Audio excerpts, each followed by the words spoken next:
Hello, today we are going to be looking at how to maintain your relationship with God. But before we begin, please kindly hit the subscribe button, like and share this video. Alright. A minister passing through his church in the middle of the day decided to pass by the altar and see who had come to pray. Just then, the back door opened. A man came down the aisle.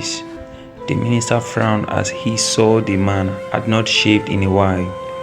His shirt was shabby and old, his coat was worn. The man knelt, he bowed his head, then rose and walked away. In the days that followed, each noontime came this chap. Each time he knelt just for a moment, a lunch pail in his lap. Well, the minister's suspicion grew, with robbery a main fear. He decided to stop the man and ask him, "What are you doing here?" The old man said, he walked down the road. Lunch was half an hour. Lunchtime was his prayer time, finding strength and power. I stay only a moment. See, because the factory is so far away, as I kneel here talking to the Lord, this is what I say. I just came again to tell you, Lord, how happy I have been since we found each other's friendship and you took away my sins.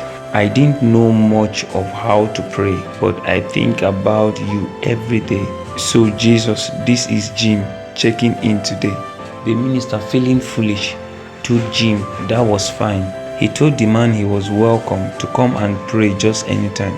Time to go. Jim smiled and said thanks. He sped to the door. The minister knelt at the altar. He had never done it before. His cold heart melted, warmed with love, and met with Jesus there. As the tears flowed in his heart, he repeated old Jim's prayer. How happy I have been since we found each other's friendship and you took away my sin. I didn't know much of how to pray, but I think about you every day. So Jesus, this is me checking in today. Past noon one day, the minister noticed that old Jim had not come. As more days passed without Jim, he began to worry. At the factory, he asked about him, learning he was ill. The hospital staff was worried, but he had given them a thrill. The week that Jim was with them brought changes in the world. His smiles, a joy contagious, changed people were his reward. The head nurse could not understand why Jim was so glad. When no flowers, calls, or cards came, not a visitor he had. The minister stayed by his bed. He voiced the nurse's concern. No friends came to show they cared. He had no worry to return.